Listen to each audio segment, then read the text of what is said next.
Why do people schedule job interviews to not show up? I've done this to companies that waste my fucking time. They've accepted another job.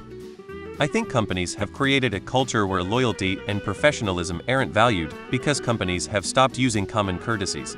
If I know a company won't even send me a rejection letter, why would I feel obligated to send them a courtesy call if I take myself out of the running for a call?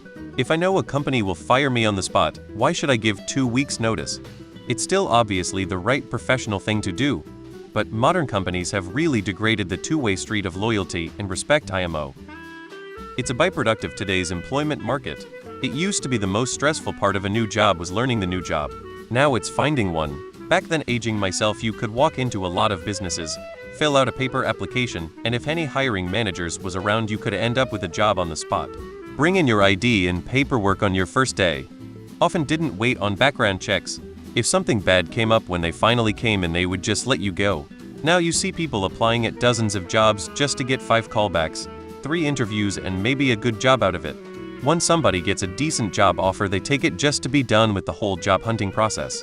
Then it's just ignoring all phone calls, emails, and appointments related to your job hunting after. Moving on and settling into your new job, which is a breath of fresh air because you're no longer jumping through all the hoops looking for one. I forgot an interview once. Not my finest moment.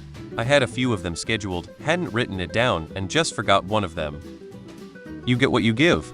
HR's favorite thing in the world is to not acknowledge applications, fail to call back, and suck at following up. Why should the employees extend more courtesy than they can expect themselves?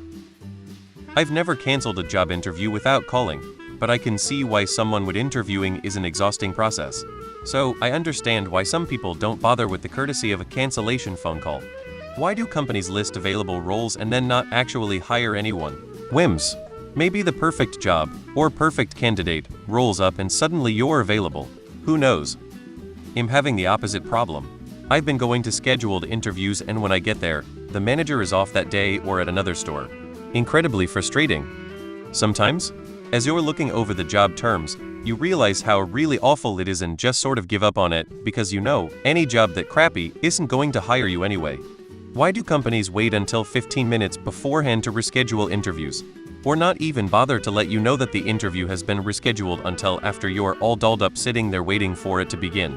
It's happened to me more than a couple times this past year. Because they are fighting the good fight.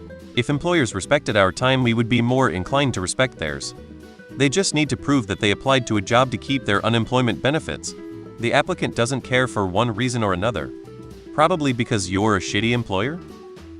HR and management, even in immense companies with codes of conduct, has become nasty toward applicants in the past decade. It used to be companies would put your application on hold until early January to delay your vesting in benefits for an extra year, just petty crap. Now during salary negotiations, the HR rep will tell you that one team you interviewed with disliked you or thought you were unqualified, as a means of pushing you to feel grateful for any offer. Even the thin veneer of politeness has nearly worn away. There is less and less incentive to treat employers and their HR reps as human beings, because they often behave badly. Literally infinite possible reasons. I missed one, and it was because I straight up just forgot about it. I had gotten food poisoning and was up half the night praying to the porcelain god. Interview was at 10 a.m. the next day. Slept straight through it. Woke up around 10:20, realized I had slept through it, and sent an email saying I was sorry, but I had gotten sick. They never responded and then sent me a generic rejection letter 2 days later, lol. Because employers are dragging out hiring processes for weeks on end and the applicant has no fucking choice but to keep applying. Then 3 weeks later, everyone wants to talk, and the applicant has to tell 5 other employers they are not interested anymore. I'm currently coming out the other side of this, where I probably missed 5 interviews because HR needed one more step, one more week, one more assessment, one more interview.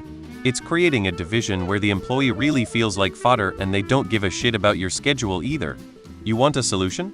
March HR into anywhere there is a fucking mirror and stand them in front of IT. I said what I said. First, hold on while I shed a few tears for the hardworking folks in HR. Okay, so, in my experience, I generally miss an interview for one of 2 reasons. One, I oversleep for an early interview, and/or my alarm goes off and I just can't bring myself to get out of bed. Lesson: stop scheduling 7 a.m. interviews. 2, something happens to cause me to run late. So I just don't go cause I figure it's not worth putting up with the attitude. I would imagine some people get another job offer and then just don't bother with whatever other interviews they already had scheduled.